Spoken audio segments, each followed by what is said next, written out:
Hey everybody, Canje here with another playthrough. This time we're going to go through Ascension, a deck building game. Ascension was created by John Florio, Justin Gray, and Brian Keebler, and it was published by Stoneblade Entertainment. Asmodee picked up the rights and made it a digital game as well. I have the hard copy, however, due to pandemic circumstances, there's not two players that I can play against, so we're going to play the Asmodee online version of it. I'll do an offline and play against the AI so you can get a full feel through for it. Ascension is basically a deck building game where you get a set number of cards and then you build up from there. You just by buying cards or defeating cards in the center row, which we'll see later, you add them to your hand or gain benefits from them. The goal of Ascension is that you have gems that you collect. There's a set amount, and once those runs up, the one with the highest score wins. So let's go ahead and take a look. We'll go to offline, and we'll go to create game.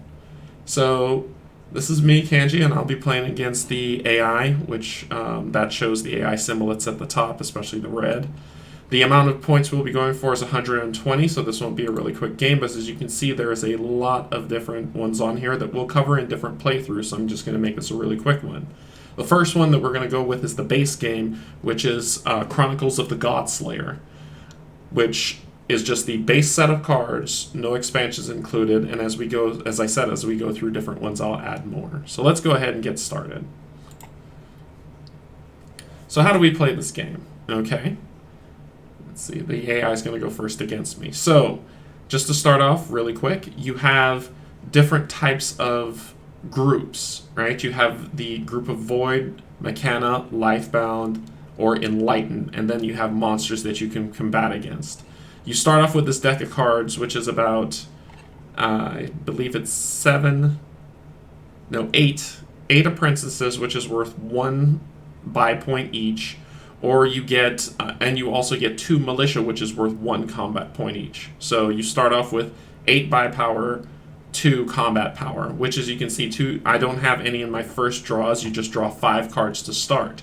What you want to do is you want to have enough to buy these specific things here, which is called the buy power that comes from these ones. And as you can see, each card has a different ability that we can go ahead and we can add and buy things for. So with the 2 buy power, what you can do, and I'll show you that on my next run through, is you have the cultist, which is up here, so you can always gain one of these crystal points to up your score if you at least have 2 by hitting the cultist for 1. We just kind of smack him around a little bit and get some points for it. We can upgrade these cards basically by, instead of spending for what we would buy is for, instead of an apprentice, we could buy a mystic, which gives us plus 2 buy power, or heavy infantry, which is plus 2 combat power. But the costs are always at the top, as you can see. Cost to defeat or cost to purchase. So let's go on ahead and go up here. So I have 5 buy power right now. I can buy what this is called a construct. So the difference between constructs and heroes. Constructs, when you play them, they stay out and they continually give you their benefit every round. A hero is something that you just played once and then it goes into your discard pile. So here we have 2 constructs. One that says once per turn, gain 1 buy power, but you may spend it to only acquire a Mechana construct, which means every round I'll get 1 new as a construct when I play this card, but I can only use it to buy Mechana constructs. Not really great for me, but the Mechana build deck is super powerful if you get it churning. Then we have the Shadow Star, which gives you once per turn, you get 1 combat point. So I will always get 1 combat point every single round once this card is played. I can also buy this Runic Lycanthrope, which gives me, I get 2 buy power. If you have played another Lifebound hero this turn, gain 2 combat as well. So this sounds pretty cool. So I'm going to go ahead and buy this one. Card is replaced. And then all that's left for me to buy my 2 buy power is a heavy infantry. So I'm going to add that to my discard. After that, there's nothing else for me to do, so I pass my turn. I draw the next 5 cards. So the computer's buying up some stuff here. All right, So now I have 2 militia, which gives me 2 combat points, and only 3 apprentice this time, which gives me 3 buy power. So if I hit play all, you'll see that is represented up top, and the cards that I can purchase are either the Spike Vixen, which gives me 1 combat power, but I get to draw a card. Now we got to think long game here. How could this help me? Well, as I build out my deck, I might want to keep adding cards and building up from it. So it really works. So I'm going to spend 2 buy power to get this card. And then all I can really do now is smack that cultist in the face for 1, and we're set to go. I have 1 that's just going to go to waste because I can't buy anything for it. So I go ahead and end my turn. It shuffles my discard pile, puts it back in, and I draw the new. Now remember that Runic Lycanthrope that I bought? I can now play it. However, I don't have another Lifebound hero, so I can't get this benefit just yet, but I will as the game progresses on. This is a nice Lifebound hero that can do the chain off of those things, and that's where this game really shines. You get to really chain off of different cards that you have to build your power and get really powerful. So we'll go ahead and play all. Okay, I have 5 buy power. Now, the Snapdragon is a construct that builds out, but I do want to start matching with this to build a little bit more power to fight these guys, right? So I'm going to buy the Wolf Shaman.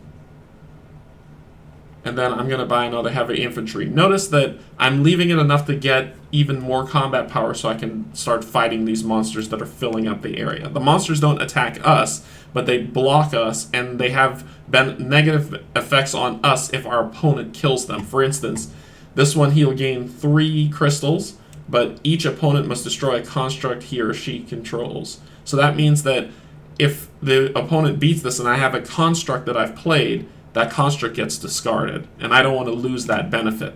So it's always best to just kind of get ahead as we go. So that Spike Vixen that I just bought came back out, plus that +2 infantry, heavy infantry that came out. So that gives me +3, because you see I gain 1 from this card, plus the 2 giving me 3, and then the 4 that comes because I get to draw an extra card, that boosts me up to 4. So now I can beat this guy, and if I beat him, I'll get 2 crystals, and it says you may banish a card in the center row. Cool. So we'll get rid of that.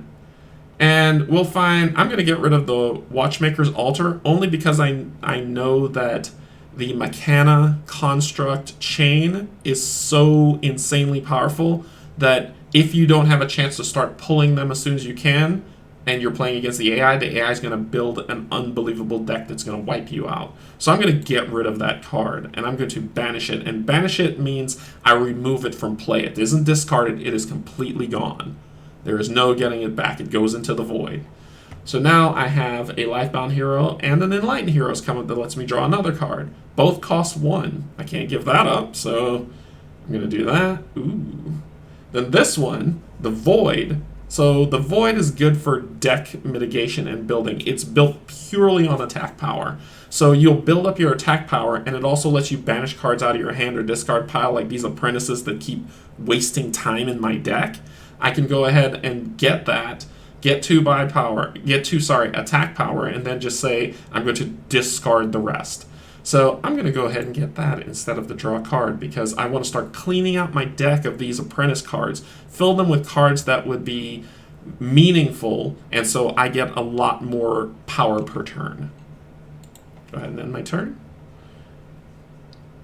So the computer had 2 constructs that it played. You see that it just kind of powered itself up to be able to defeat that monster, as we saw before. Notice I just still have the same run-of-the-mill that I'm doing here, so I'm going to go ahead and hit play that you've seen before. So 1 combat power, 1, 2, 3, and then the 2 from here, 4, 5. And since I haven't played Lifebound, it doesn't come up, so I have 5. So let's see what we want to do. Mechana heroes are good for building themselves up. So Mechana heroes synchronize, that's the word, right? Synchronize with constructs to the mechanic constructs to really blow up the buy power and attack power. So they're all around a really good deck to start off with, and I'd probably say people who are getting into playing the game, look at either Void or Mechana to start. But Lifebound in itself is, Lifebound and Enlighten have a lot. Enlighten is a lot of card draw, so you're always drawing cards or copying the effects of other cards that you've played, or copying or taking things or defeating monsters without paying their costs. Lifebound is a lot of gaining buy power that chains on top of each other's, but it also synchronizes with gaining crystals. But it can be tricky at times, especially with how the decks play, so you want to be careful with that. What I'm going to do is, I don't want the Void Thirster. I'm going to let the computer deal with that, and I'm going to buy a Mystic and a Heavy Infantry. And you'll see why in a little bit. I can't do anything with that one, not even smack the Cultist around for my money, so we'll go to the next. Alright, on my turn, this is going to be interesting. So I've got 2 Heavy Infantry, which will give me 4 attack power, plus the Shade, which lets me banish a card in my hand or discard pile, so I can start milling this deck now. So I'm going to go ahead and put these up, and you don't have to play them all at once. You can play them in turn, especially with some of the future chain things that you'll see in some of the expansions, where when you play this card, or if a card has been played, you'll want to be very careful about not hitting that play all and thinking about it. So let's go ahead and put this up here, which lets me draw another card. This one here gives me a buy power and a point. And then we'll go ahead and throw this up here. This is my discard pile that slides out and says, okay, which card, you may banish a card from your hand or discard pile. Well, I'm going to get rid of this Militia because he's not going to do me any good. So I will banish him from the game. So now I have 7 combat power. And look at this one, it's still out here. He's got some constructs, which is here. And you can see his constructs there. Ooh. I'm trying to remember how to close this back. There we go. And so I'm going to go ahead and kill this guy, which will make him discard a construct that he controls so he no longer gets it. And I still have 3 fight left. Now, I've got 3 buy power, which really doesn't yield me anything great out of here. However, I could buy a Mystic. This is exactly what I meant about the Enlightened Heroes. Notice that it copied the effects of a hero you played this turn. For the higher level heroes, this is super powerful. So, let me pause for a second and let me talk to you about the crystals and point getting at the end of the game. If you notice at the bottom of these cards, you see these scores that are down here? Those, per card that you buy, those are the points that you're going to add per card to the end of the game to determine who's the winner. So when all these crystals run out, it's going to say, okay, how much crystals did you get?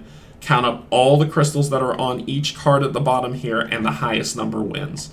So that should also play into a strategy later on in the game, but first you want to kind of build your deck and then go from there to just kind of synergize the way that you want. So I'll go ahead and smack for my money. And then since it's 3, I'm not going to waste 1. I'm just going to buy a Mystic to get some power. And go ahead and end turn.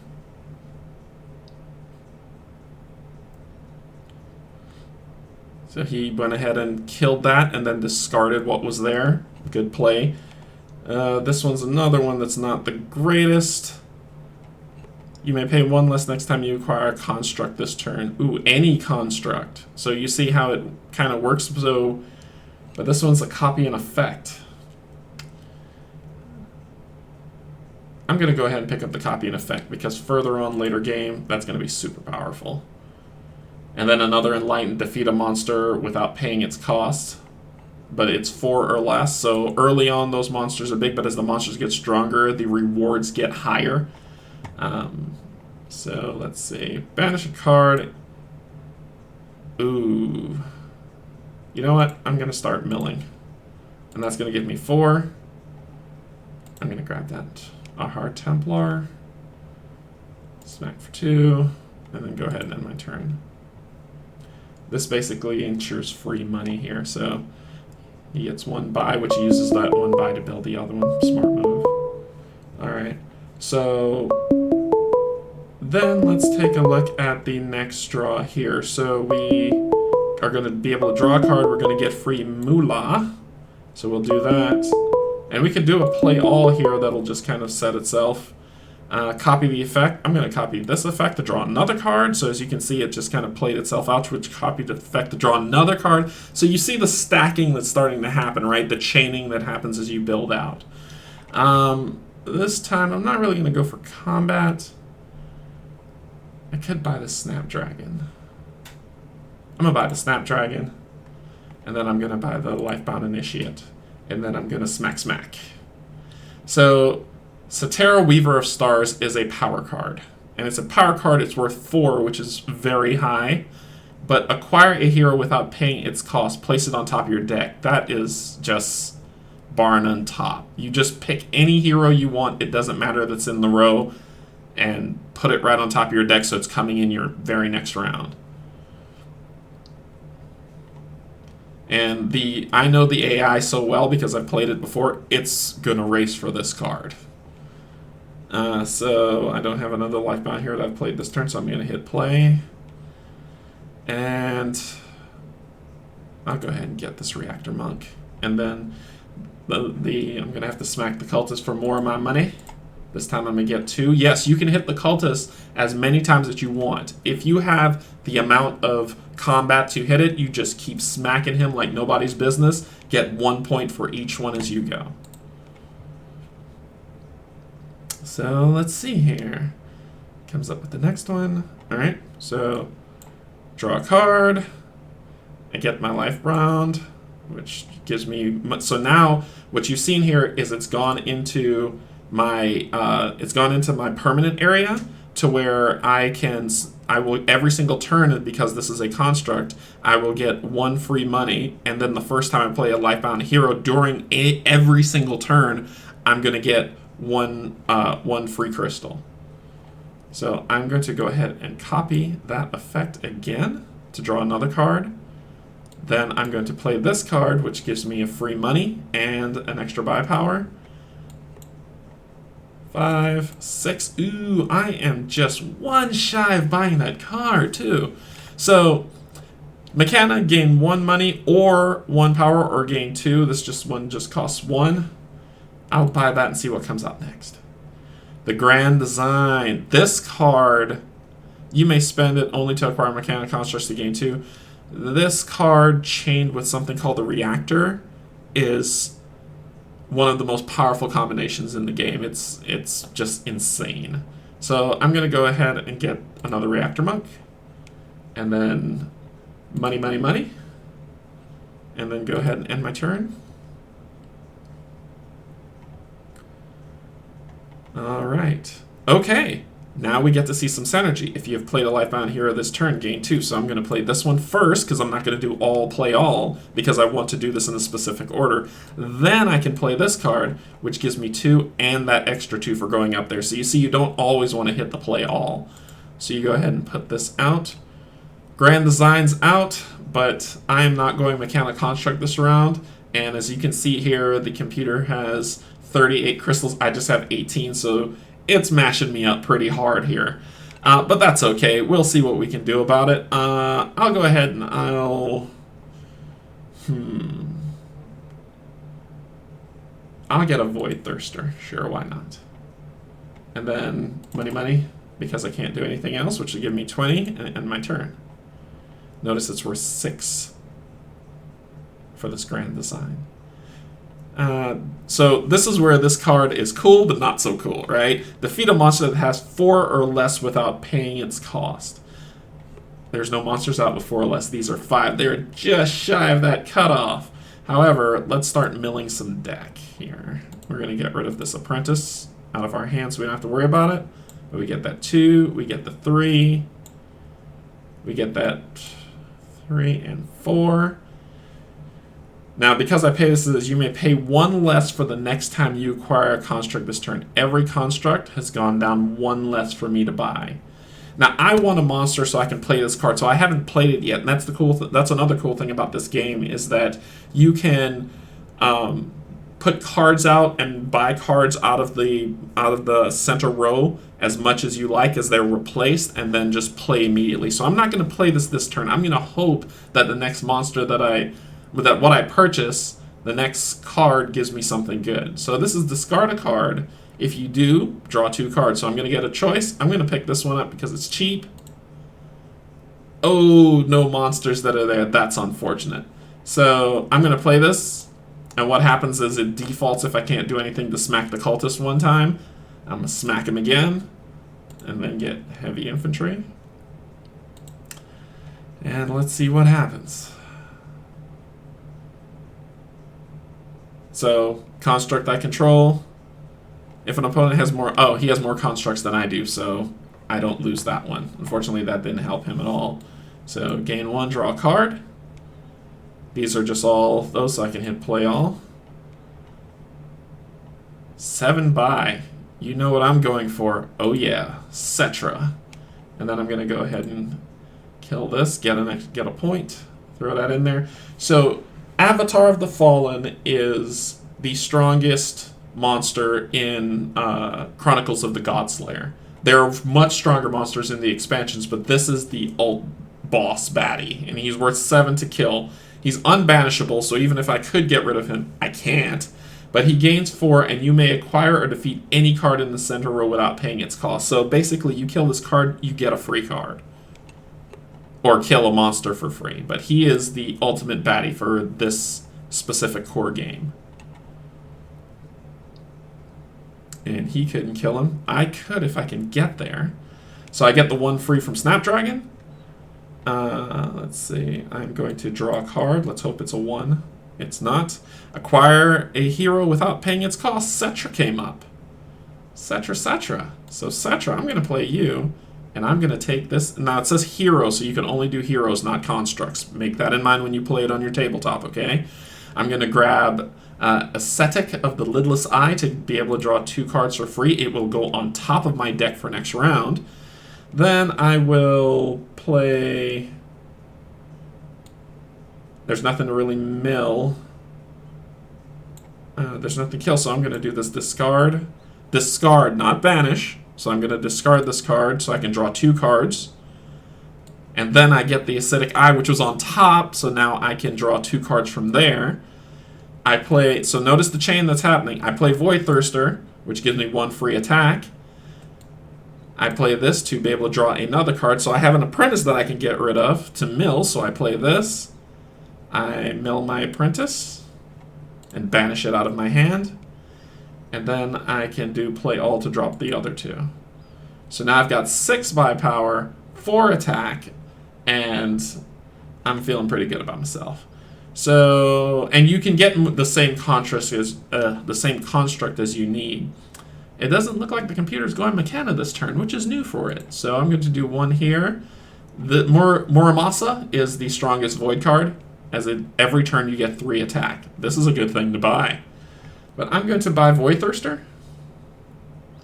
And then, because I can't kill anything here just yet, I'm going to smack to get 2 points and end my turn. Alright, let's see what comes up. You can slow down the computer's movement if you, as you start off. If you purchase this game on Steam, which that's where you can play this on, you can slow down the AI movement so you can see exactly what he's doing. I'm just so used to it, I leave it at fast speed, and it'll give it time to round around to my turn so you can actually see my thoughts on what I'm doing. If you play this game on your tabletop, of course there's no AI to play, but you and the other person that you play against will be able to see what each other's doing. Honestly, I feel like this game is really great at 3 to 4 players, where it really shines as each person kind of plays off each other, and I stop you from doing this, you stop me from doing that, but you can just choose whichever way you want to do it. I would probably say if you have to play 2-player, it's still fun, don't get me wrong, but you really get to see the game shine when it's 3 to 4 players. So we're going to play our Reactor Monk, which drops the cost of things, and guess what I'm going to do? I'm going to copy the effect of Reactor Monk to drop it again, and then to gain 5, so now I can buy Muramasa if I want to, and then I will play the rest, get my free money, and now I am going to buy Muramasa for 5. 4, just shy, and that would have given me 3 buy power to buy something else, possibly the Wolf Shaman, so I'll go ahead and smack Cultist twice for my money. Now, I'm still behind. He's about 28 ahead of me, but we'll see how the game goes. We've got about 32 more crystals to go before this game's called and done. Ooh, he's got the Hedron Link device. That card is... He's going Mechana, so the Grand Design is his next option. Let's see. So we're going to go 2, 4... Well, 5 because of Void Thirster. I get the 1 from there. We get the 1 in the money. We get the 1 here. So that's 5. Let's start clearing out some of his constructs. How about that? So we'll get rid of the Sea Tyrant, which will get rid of his free attack. And then I'm going to gain a crystal because I can't attack anything with 1, which gives me this open range here. I'm going to buy 2 heavy infantry because I want the Avatar of the Fallen. I want to be the one to slay him. Yeah, it's building the construct deck now. Defeat a monster that's 6 or less on Ozai the Peerless. Ooh, this is not a great hand. But I'm going to take Grand Design because if he gets Grand Design, that is going to hurt. Then smack the Cultist to just get that out of their hand. So yeah, you're competitive. You're not playing to help each other out, but you know, you want to slow everybody down here. Alright, so I can hit play all on this one because nothing special happens. So I get 7 of buy power. I don't want this. This isn't going to help me much. I'm going to get the Spike Vixen. I mean, banish a card in the center row. Notice, I mean, banish a card in the center row. All these are purple, save for Avatar of the Fallen. Unbanishable. So I'm going to get rid of this card. Ozai the Peerless. Wow, these Wind Tyrants are just rough. 7 more crystals to go until we add up points and see, but he's at 70. I'm at like 43. This is pretty bad. 27 points deficit. Alright, let's see what we can do. Banish this construct to take an additional turn. You may banish a construct from the center row. And then I'll get Wolf Shaman. This does not end well for Canje at all. Alright, so I'm going to play this card first. Getting 2 to shrink down a cost. I'm going to copy the effect on this one to get 2 instead of 1. So now it's down to 3. It's 6. Amory, 1 with the Void. So we'll go with that one. And then nothing really to defeat, so I get a free Cultist. So there's 2 left, so there's something else I can smack the Cultist. I missed that. This will turn red if you still have things that you could do. Sometimes you'll be like, I don't want to do anything, and that's okay. It'll just say, are you sure? And then let it pass through, but it's just letting you know you could do more. And that should be that. Oh, I get 1 more turn. So all of them are gone. Usually if the points are just so wildly out of sync that you just can't beat, it's just going to say, okay, when those are out, we'll just add up the score and see what's going on. But it's saying I might have a chance. Let's see what that means. So I'm going to play 2-2. I'm going to draw my 2 cards. Yeah, I'll banish it. Apprentices gives you 0 points. Any of your starter cards does nothing. Ooh, I have 7. So I can do it. So I'm going to go ahead and beat Avatar. Ooh. I can get a free card, or I can get 3 points. This is the end game. I'm going to get the 4. And then I'll pick my free card, which it'll be the Wind Tyrant, so I can get those 3 extra. So it gives me 4, 5, 6. Draw a card. And yes, even though this pool is out, I'm still gaining money because it still owed me. It's just added on. So when you play the tabletop game, if you run out of crystals, what you'll end up doing is you still tally those points that you get for your final turn, your one last turn before the game ends. And you add that up as well. Just because you're out of crystals doesn't mean that you don't get any more points on your last round. We'll go ahead and make this an 8. And then 10. So I've got 10 buy power here at the end of all things. And I'm going to go for this reactor because it's 4 points. So let me go ahead and get that, which gives me 7. Out of all of these, I see this one, it's a 4, and it gives me 3 points. This one's a 5, gives me 2. This one's a 4 as well, it gives me 2 points. So I'm going to go for the 3-pointer. And as you notice, what I'm doing is at the end, I'm saying I'm getting these numbers because everything is about to be tallied up. I'm going to buy the Void Initiate.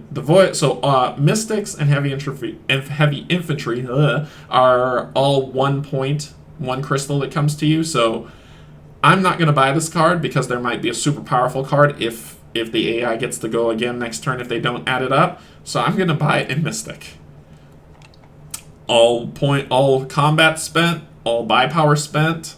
I'm done. And look at that. I came out on top. Your boy Canje did it. So the AI got 104 points, so that's 78 points of crystals that he had from just playing the game, plus 26 points for the cards on their power gives him 104. Me, I had only 57 points that was in there, which is a super low deficit, but I had 64 points as I was buying up those cards that gave me a lot of money, and that gave me 121 to beat the computer. So that's pretty much it, and this has been a really great playthrough. Like I said, this is the first of a longer series. The next one I'm going to cover the next expansion, and I'll just do a whole playlist of every expansion each playthrough so you can get a good feel for it. That is pretty much all there is to it. If you have any questions, leave them in the comments below. I'll be sure to answer them, and I hope you've enjoyed this playthrough. See you next time.